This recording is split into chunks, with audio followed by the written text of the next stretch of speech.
Most people don't set out to destroy their own lives. But the road to ruin is paved with tiny, almost imperceptible steps. Anonymous. There's a brutal, unspoken truth about married women that most men don't see. It's the truth that makes them the easiest prey, not because they're weak, not because they lack morals, but because human nature is wired for temptation.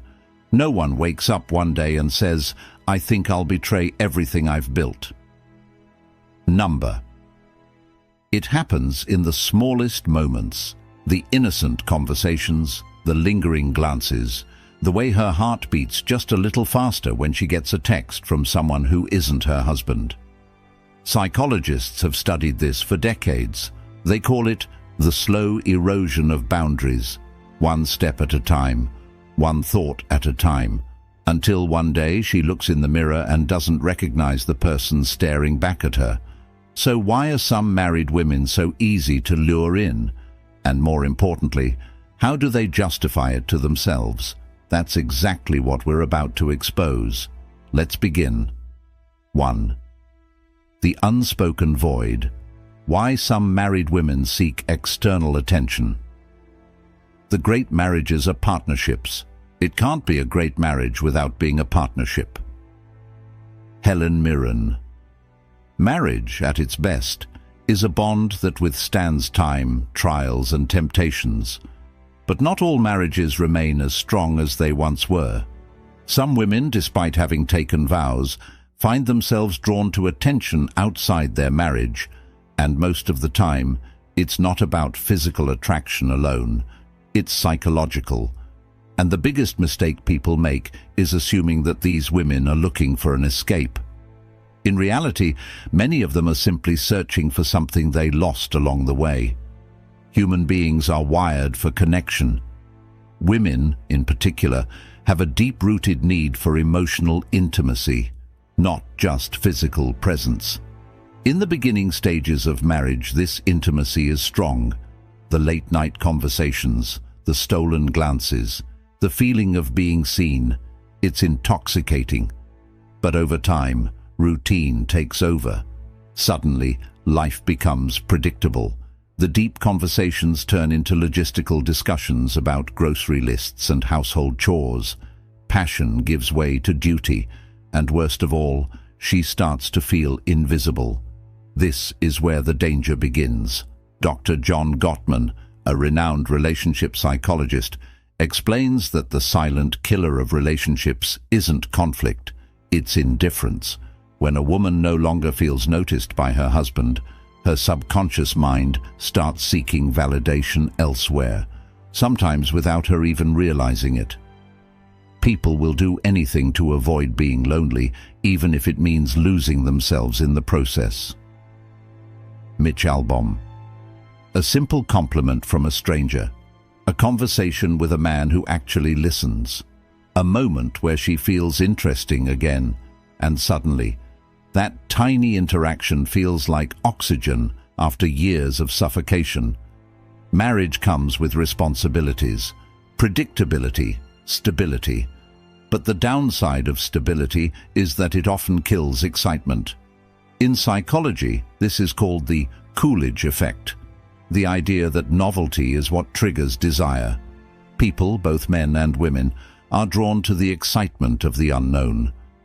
And if a woman has been married for years, if every day looks the same, if every interaction feels rehearsed, then the slightest spark of something new can feel electrifying. Not because she doesn't love her husband, not because she's a bad person, but because she misses the thrill of feeling wanted. We are most alive when we are in love, but love is not just about being together, it's about being chosen, again and again. F. Scott Fitzgerald.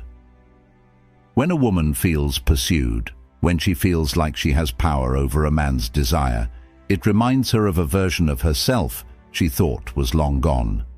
The younger version, the confident version, the one who felt effortlessly attractive.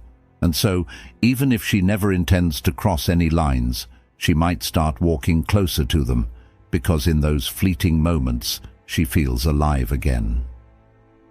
Another overlooked reason why some married women become susceptible to external validation is social identity loss. Many women, after marriage, start to feel like they are no longer an individual. They are someone's wife, someone's mother, someone's caretaker. Their identity shifts from who I am to who I am to others. Before marriage, she was a mystery, an individual, someone with dreams, interests, passions. After marriage, she becomes defined by her roles: wife, mom, supporter, the one who keeps things together. While these roles are beautiful, they can also become restrictive.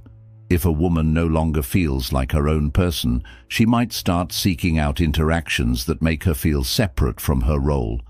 And sometimes that interaction comes in the form of another man. 2. The justification game. The mind will always find a way to justify what the heart has already decided. Anonymous. No one wakes up one day and says, "I think I'll betray my marriage today." That's not how it works. When a married woman begins engaging in emotionally or physically risky behavior, it doesn't happen all at once. It's a slow, slippery process, one that is often justified in the deepest corners of her mind long before it manifests in real life.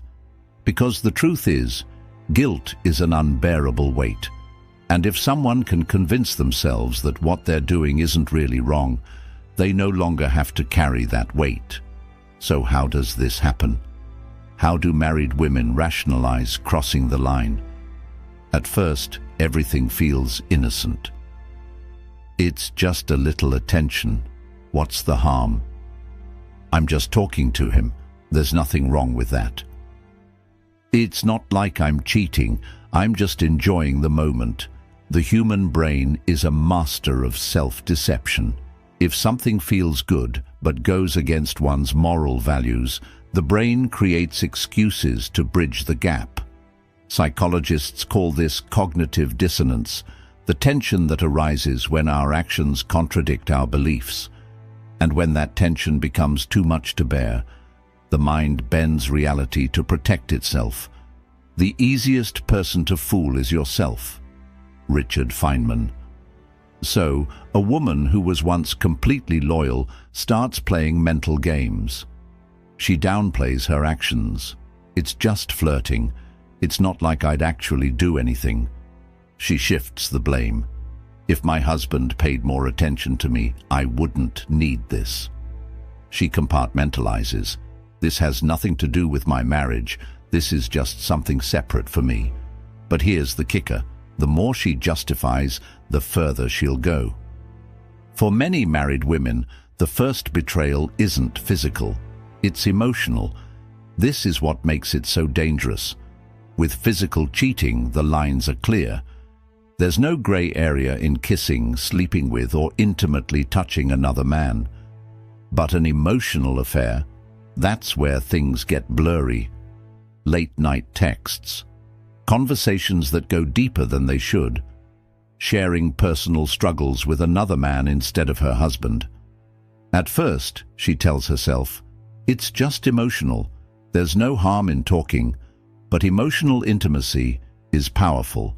When a woman shares her mind, her thoughts, and her emotions with a man, she's already started detaching from her husband. Cheating isn't always a physical act. The moment you start keeping secrets from your partner, you've already crossed the line. Unknown. And this is where the real danger lies, because when emotions are deeply involved, physical boundaries start to break down.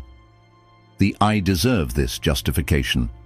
The last and most dangerous rationalization is the "I deserve this" mindset. At this stage, a woman no longer sees her actions as questionable.